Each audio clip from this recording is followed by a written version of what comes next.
오늘 본 이사야 55장은 하나님께서 그의 백성들을 구원하시며 만족해 하시며 승리케 할 것을 약속하는 귀한 본문입니다. 12절에 보듯이 너희는 기쁨으로 나아가며 평안의 인도함을 받을 것이요 산들과 언덕들이 너희 앞에서 노래를 바라고 들의 모든 나무가 손뼉을 칠 것이며 잣나무는 가시나무를 대신하여 나며 화석류는 찔레를 대신하여 날 것이라. 이것이 여호와의 기념이 되며 영영한 표징이 되어 끊어지지 아니하리라. 이렇게 놀라운 구원과 승리와 영광을 이스라엘에게, 신약 시대로 얘기하면 우리 기독교인들에게 하고 있습니다. 성경의 이런 하나님의 약속들은 예외 없이 오늘 본문을 시작하는 데와 같이 목마른 자들아 물러나오라, 돈 없는 자도 오라, 이렇게 초청이 되죠. 5절에 보듯이 너희는 여호와를 만날 만한 때에 찾으라, 가까이 계실 때 그를 부르라. 악인은 그의 길을, 불의한 자는 그의 생각을 버리고 여호와께로 돌아오라. 그리하면 그가 긍휼히 여기시리라. 우리 하나님께로 돌아오라. 그가 너그럽게 용서하시리라. 이렇게 되어 있습니다. 어려울 것이 없죠.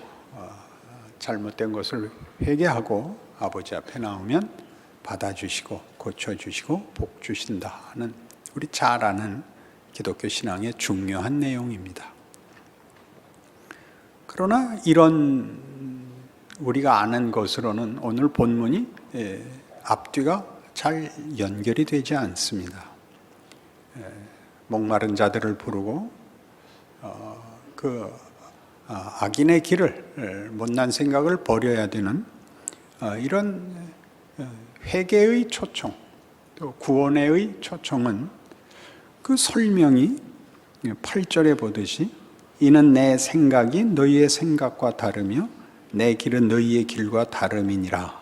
이는 하늘이 땅보다 높음같이 내 길은 너희의 길보다 높으며 내 생각은 너희의 생각보다 높으니라. 이렇게 연결되는 것은 우리가 쉽게 생각하는 회개, 결심, 각오 같은 것들로 이렇게 어떤 결단이나 어떤 선택 같은 것보다는 더 큰 내용임을 암시하고 있습니다. 지금 이 내용은 당연히 그 역사적 배경이 바벨론의 포로로 잡혀간 유대인들을 향한 그 하나님의 약속이며 권면입니다. 이 역사적 배경을 이해하면 우리가 오늘 본문에 있는 말들, 목마른 자들아 물러나오라, 돈 없는 자도 오라 라는 초청이나 너희는 여호와를 만날 만할 때 찾으라, 가까이 계실 때 부르라, 악인은 그 길을, 불의한 자는 그의 생각을 버리고 여호와께로 돌아오라, 이런 말씀들이 사실 만만치가 않습니다. 왜냐하면 그러려면 바벨론 포로 전에 했어야죠. 이미 파셨잖아요.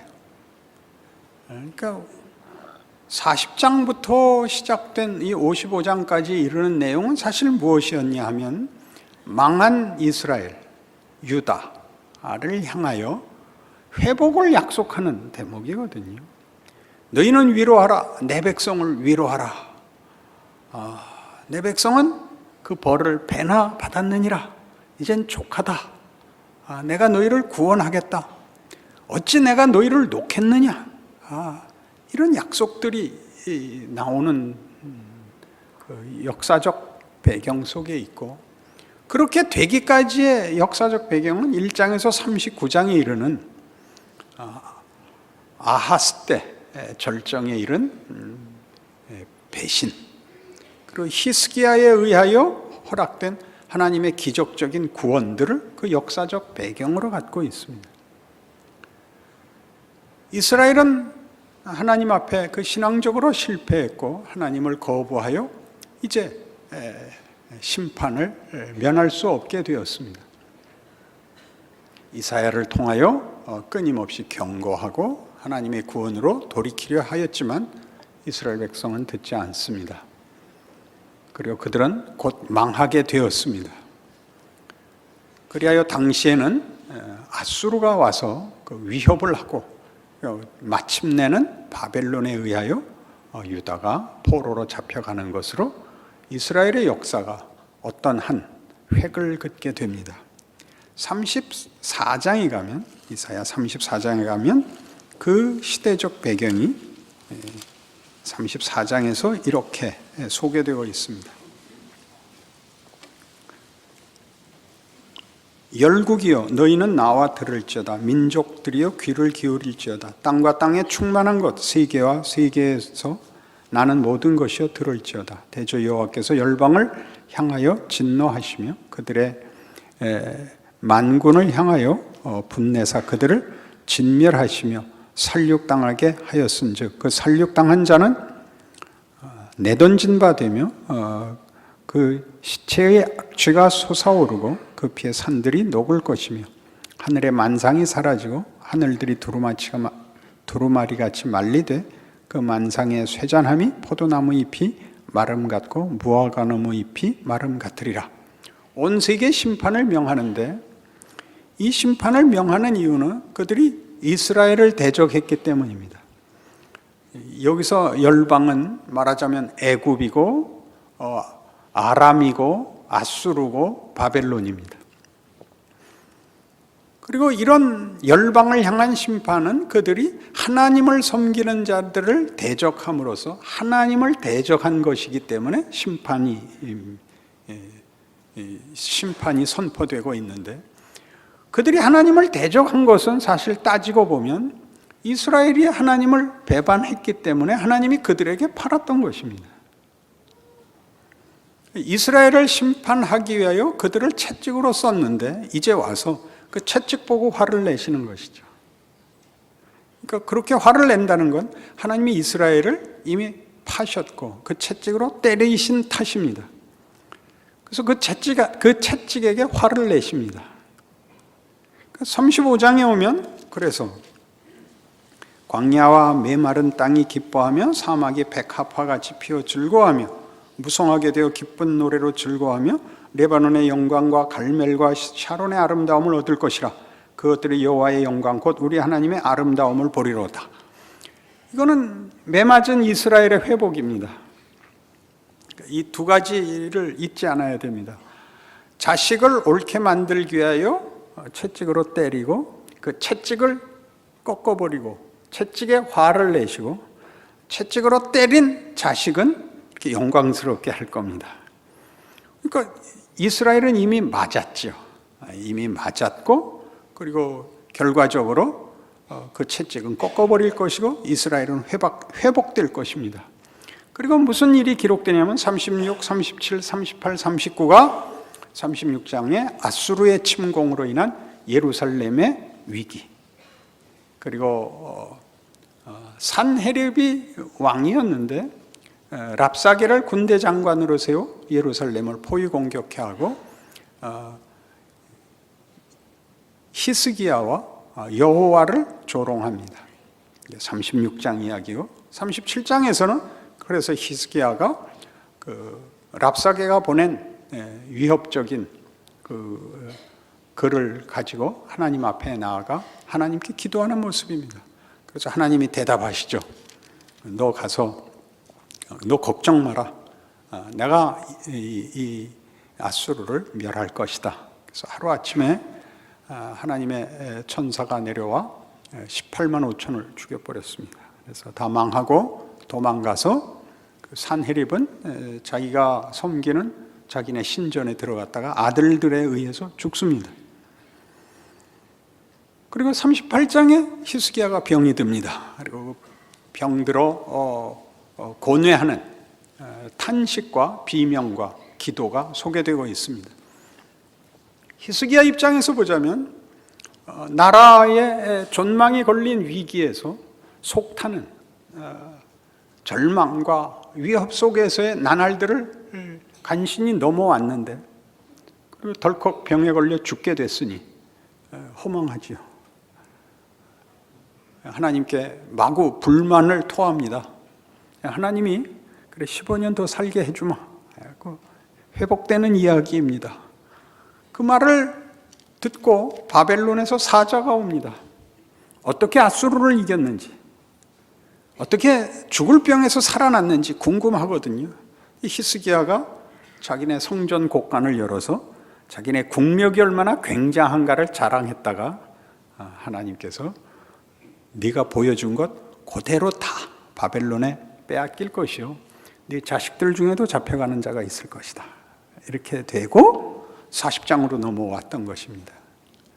그러니 우리가 너희 목마른 자들아 물러나오라, 너희 돈 없는 자도 오라, 너희는 여호와를 만날 만한 때에 만나라, 이러는 것은 경계가 아니고 경고가 아니고 이미 하나님께서 다 이미 행하신 심판, 고통, 절망 속에다 대고 하는 말이 되지 않았습니까?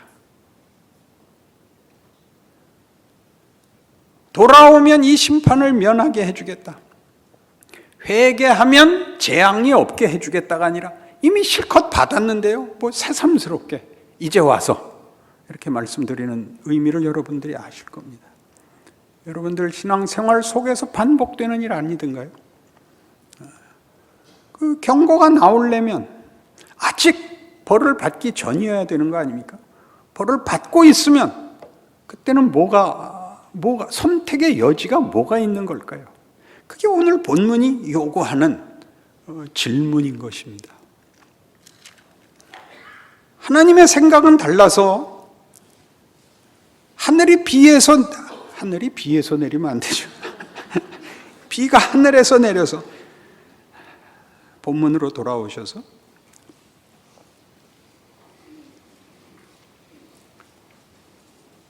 8절부터 다시 보죠. 이는 내 생각이 너희의 생각과 다르며 내 길은 너희의 길과 다름이니라. 여호와의 말씀이니라. 이는 하늘이 땅보다 높음같이 내 길은 너희의 길보다 높으며 내 생각은 너희의 생각보다 높음이니라. 이는 비와 눈이 하늘로부터 내려서 그리로 되돌아가지 아니하고 땅을 적셔서 소출이 나게 하며 싹이 나게 하여 파종하는 자에게는 종자를 주며 먹는 자에게는 양식을 줌과 같이 내 입에서 나가는 말도 이와 같이 헛되이 내게로 되돌아오지 아니하고 나의 기뻐하는 뜻을 이루며 내가 보낸 일에 형통함이니라.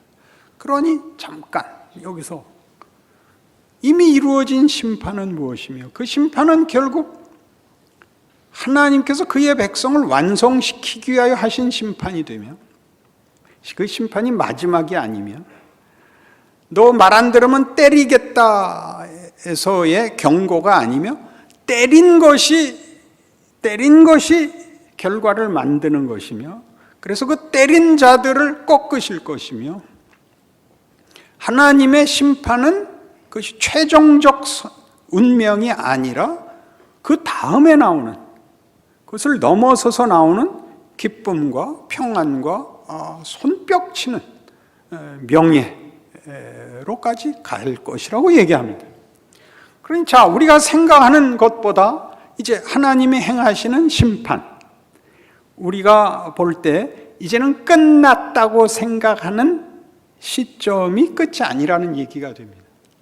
다시 얘기하면 자, 어떻게 할래를 묻는 것은 잘잘못에 관하여 묻는 때가 아니라 잘못이 이루어지고 잘못에 대한 심판이 떨어진 시점에서 다시 어떻게 할래가 우리에게 질문으로 찾아온다는 사실이죠. 잘못했으니 이제 돌아서라. 간단치 않습니다. 그렇게 승리와 영광을 주실 것이면 그 전에 주실 수 있어야 맞습니다.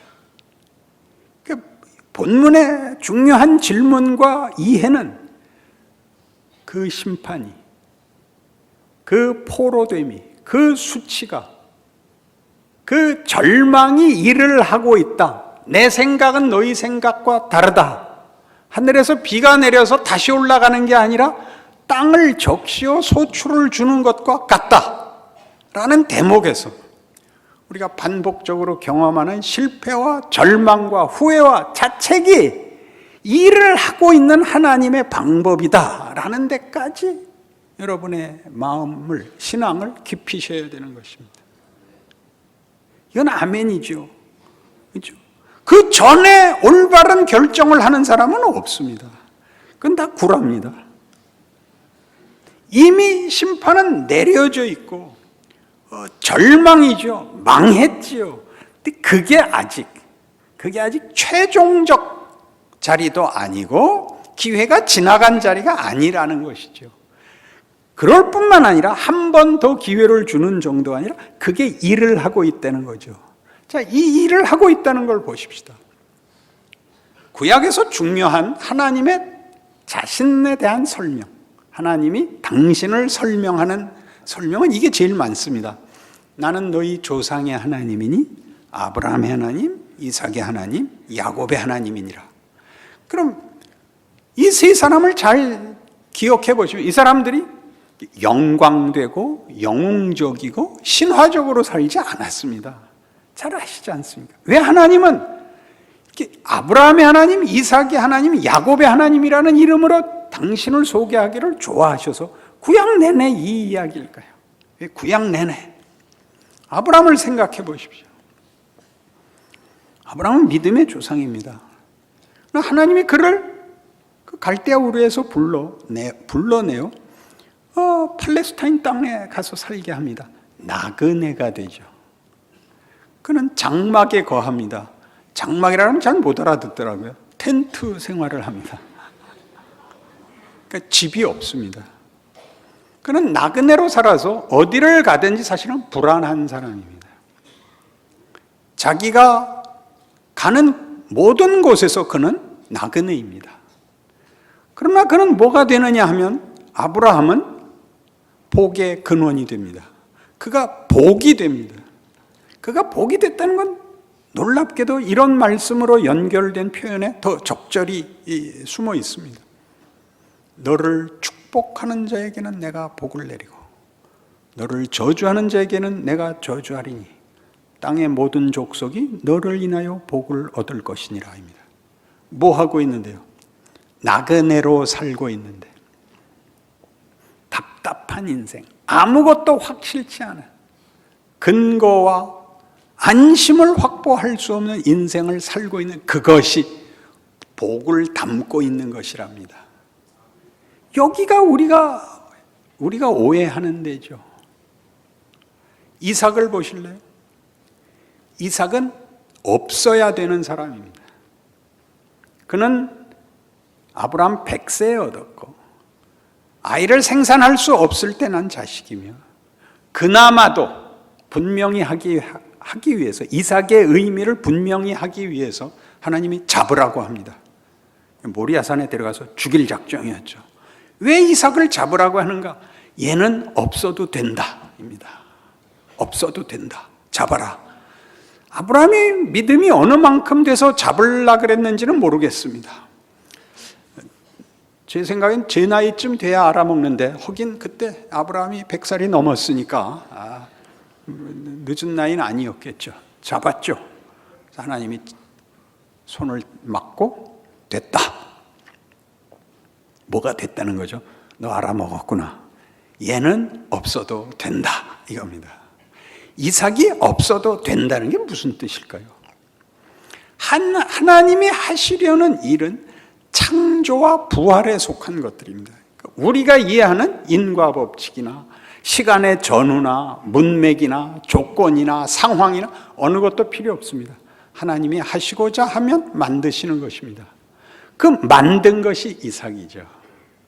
태어날 수 없고 살아있으면 안 되는, 우리가 얘기하자면 기적이고 초월이고 신비고 이해할 수 없고 부정적으로 얘기하면 모호하고 막막하고 절망이고 말이 안 되는, 그게 이삭이죠. 이삭은 평생을 그렇게 삽니다. 그래서 창세기에서 이삭은 한 번도 영웅적이거나 모범적인 모습이 보이지 않습니다. 이삭에 대해서 할 얘기가 없습니다. 그는 신화적이지기도 위대한 업적도 없습니다. 그가 증언하는 것은 하나님의 일하심의 구체적 존재입니다. 그러니까 우리는 우리 스스로도 그렇고 세상이 봐도 그렇고 내 가족이 봐도 그렇고 말이 안 되는 겁니다. 말이 안 되는데, 근데 하나님이 여기다 채우신다는데, 하나님이 채우신다는데 여러분이 이렇게 닫고 그건 말이 안 됩니다. 나는 불안합니다. 받을 능력이 없습니다. 생길 리가 없습니다. 바보 같은 놈. 이게 성경이 하고 싶은 얘기입니다. 그럼 아무것도 안 해도 됩니까? 여기에서 여러분들이 오해를 하죠. 아무래도 괜찮습니까가 게을러지고 거부하고 마음대로 하는 것으로 오해되고 있죠. 내가 생산하지 못해도 되고 내가 쌓아놓지 않아도 되는 하나님만이 만드시는 것으로 내 존재에, 내 인생에, 나라는 이름에 하나님이 마음껏 채우신다고 이삭이 증언하는 것입니다. 야곱은 어떻게 된 거죠? 야곱은 자기 마음대로 산 사람입니다. 그는 장자권도 빼앗아가고 외삼촌 속이고 재산도 늘리고 그 종래 결국 고향으로 돌아올 수밖에 없게 되었는데 사방에 적들만 남았거든요. 자기를 위하여 살기 위해서 모든 사람과 적이 됐습니다. 그는 고향으로 돌아올 수밖에 없는데 형이 기다리고 있습니다. 죽이려고 기다리고 있습니다. 야복나루 사건 창세기 32장이 되죠. 그러나 하나님은 야곱에게 복을 주시겠다고 28장에서 약속하십니다. 베델 사건입니다. 그리고 그 20년 동안의 방황, 고집, 자기 주장이 고스란히 허락됩니다. 그리고 돌아와 하나님의 사자와 씨름하게 됩니다. 야곱이 하는 씨름이 아니라 하나님이 거는 씨름입니다. 그는 항복하지 않습니다. 어디서 항복하게 되죠? 야곱의 변화는 어디서 일어나죠? 죽음입니다. 여호와의 사자가 그를 치고 이게 뭔지를 압니다. 죽음을 이기지 못하는 것은 가치 있는 것이 없다 라는 마지막 이 경고 앞에서 그가 가진 모든 것, 그가 고집하고 그가 놓지 않으려고 하는 모든 것을 놓고 이 죽음을 넘어서는 것을 주십시오 라고 고백하는 자리가 야복나루 사건입니다. 그 야곱에게서 하나님이 뭘 보였죠? 죽음을 보였죠. 죽음을 보였다는 것은 여러분 이렇게 쉽게 생각하시면 안 됩니다. 죽음을 면하는 길을 보이거나 죽음이 필요 없는 해결책을 보였다는 의미가 아닙니다. 죽음을 넘어서게 하는데, 죽음을 넘어섰다는 것은 예수 그리스도에게서 너무나 분명하게 일어납니다. 예수는 우리를 구원하기 위하여 시간과 공간 속에 오십니다. 성육신이라고 얘기하는 구체적인 모습으로 오십니다. 그리고 그는 그의 삶을 기적으로 살고 오해 속에 살고 배신 속에 살고 그리하여 수치와 고통 속에 죽습니다. 그의 죽음이 부활까지 감으로써 우리는 부활을 가려면 당연히 성육신, 한계 속에 들어오고 순종하고 오해받고 배신당하고 고난과 수치 속에 억울한 죽음을 당하는 것들을 연결해야 부활에 간다는 걸 알게 됩니다. 그러니까 부활은 덩그러니 공중에 떠 있는 개념이 아니고 이런 모든 것들로 쌓인, 켜켜이 쌓인 어떤 것이 되는 것입니다. 이 이해를 위하여 요셉을 생각해 보십시오. 요셉은 형들에게 미움을 사고 팔려가고 노예가 되고 무고를 당해서 감옥에 갑니다. 그리고 거기서 그는 꿈을 해석하고 총리가 됩니다. 그가 총리가 될 길은 아닌, 총리가 될 수 없는 최악의 반대 상황 속에서 걸어 총리가 됐는데, 그는 총리가 되자 그는 임의로 백관을 제어하며 지혜로 장로를 교훈하게 됩니다. 그럼 무슨 권력이 아닙니다. 보상이 아닙니다. 그동안에 배운 겁니다. 무슨 길에서 배웠다고요? 배신, 고통, 고난, 절망이 했다고요, 그 일을. 그래서 요셉은 보복하지 않습니다. 요셉이 고생한 걸 하나님이 보상해 주지도 않은 겁니다. 그게 키운 겁니다. 죽음이란 희한하게도 하나님이 우리 모든 신자들에게도 예외 없이 적용하셔서 우리는 설명할 수 없는 죽음을 우리 인생에서 실컷 봅니다. 왜 하필 그 사람이 먼저 죽는가? 그런 생각 해본 적 당연히 있죠. 얘가 먼저 죽어야 되는데 왜 제가 죽는가? 왜 나이의 순서에 상관이 없는가? 가장 필요한 사람이 왜 죽는가? 저건 왜 안 죽는가? 안 그래?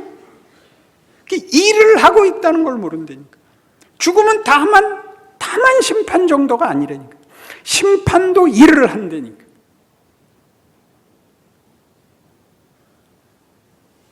요한복음 14장 8절 빌립이 이르되 주여 아버지를 우리에게 보여주옵소서 그리하면 족하겠나이다. 예수께서 이르시되 빌립아 내가 이렇게 오래 너희와 함께 있을 때 네가 나를 알지 못하느냐? 나를 본 자는 아버지를 보았거늘 어째 아버지를 보이라 하느냐? 왜 예수님이 자기를 보면 아버지를 본 거라 그러죠? 참으로 신기하지 않아요? 빌립이 왜 예수님 보고 아버지를 보여달라 그랬겠어요? 당신이 메시아라는데 그러면 그 권력과 힘이 있어야 되지 않습니까?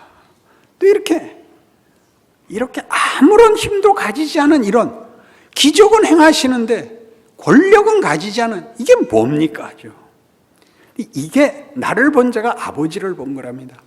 하나님을 본 자가 없는데 예수를 본 자는 아버지를 본 것입니다. 신기하지 않습니까? 우리 때 예수를 본 자는 아무도 없는데 나를 보면 예수를 봐야 맞습니다. 그것은 도덕성과 종교성의 문제가 아닙니다.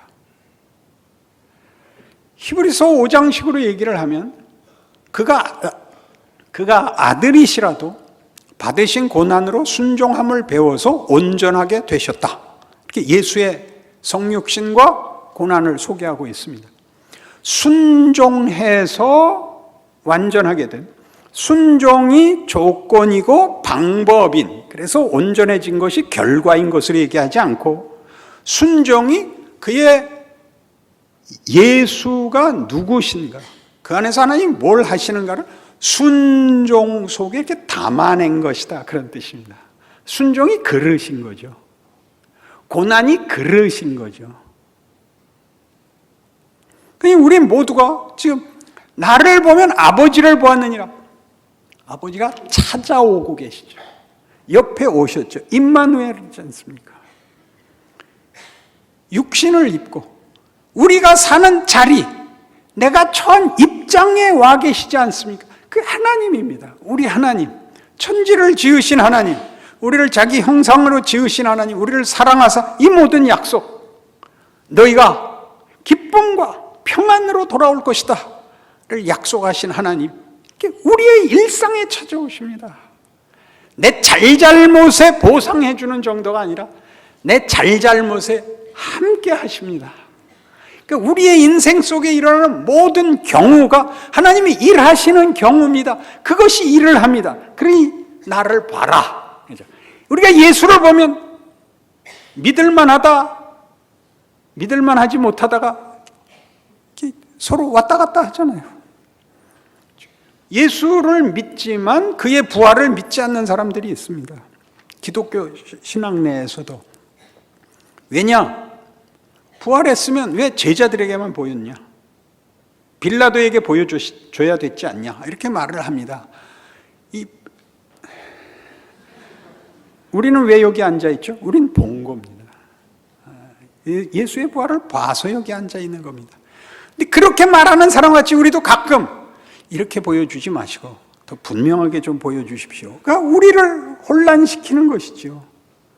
그게 아버지십니다. 그렇게 잘한 자에게 상 주기 위하여 그래서 그렇지 않은 자를 벌 주기 위하여 오시는 하나님이 아니라 우리의 우리의 처지에 그분의 영광을 담기 위하여 우리에게 시간과 경우와 선택과 자유를 주신 하나님으로 하나님은 당신을 우리에게 내어 맡기십니다. 우리의 인생이지요. 그러니 이렇게 얘기합니다. 12절 내가 진실로 진실로 너희에게 이르노니 나를 믿는 자는 내가 하는 일을 그도 할 것이요. 예수님이 한 일을 한대요. 평범하고 한심하게 사는 겁니다. 기대만 하지 못하게 사는 인생 말입니다. 예수님이 기대만 못했죠. 메시아라는데 우리 모두 그게 억울한 거 아닙니까? 그죠? 나를 믿는 자는 내가 하는 일을 그도 할 것이요 또한 그보다 큰 일도 하리라입니다. 그보다 큰 일은 뭘까요? 더 고생하는 걸까요? 잘 모르겠습니다. 예수님보다 더 고생을 할 수는 없을 것 같습니다. 그건 아니고 보다 좀 나은 걸 겁니다. 그리고 이렇게 약속하죠. 너희가 내 이름으로 무엇을 구하든지 내가 행하리니 이는 아버지로 하여금 아들로 말미암아 영광을 받으시게 하려 함이라. 예수의 이름으로 구한다는 것은 무슨 주문에 이렇게 인증을 해주는 것이 아닙니다. 예수를 보내신 하나님, 예수로 일하신 하나님, 우리의 인생 속에 일하고 계시는 하나님, 메시아의 길을 잇게 하는 하나님, 내 처지, 내 실력, 경우를 다 받아준다라는 약속이죠. 그러니 기독교 신앙이 약속하는, 그리고 지금도 마음껏 허락하는 은혜란 뭘까요? 은혜는 안심이 아닙니다. 해결이 아닙니다. 은혜는 살아보라는 것입니다. 하나님의 사람으로 살아보라는 것입니다. 많이 울까고 하십시오. 그 눈물들이 웃은 것보다 더 큰 일을 만들어낸다는 것 확인하시게 될 겁니다. 기도하십시다. 하나님 아버지 은혜를 감사합니다. 우리의 인생에 우리의 눈물과 절망과 비명과 분노가 일을 한다는 것을 배웁니다. 마음껏 더 깊고 크게 우리의 인생을 살아내고 하나님의 동행과 기적을 보는 우리의 인생 되게 하여 주시옵소서.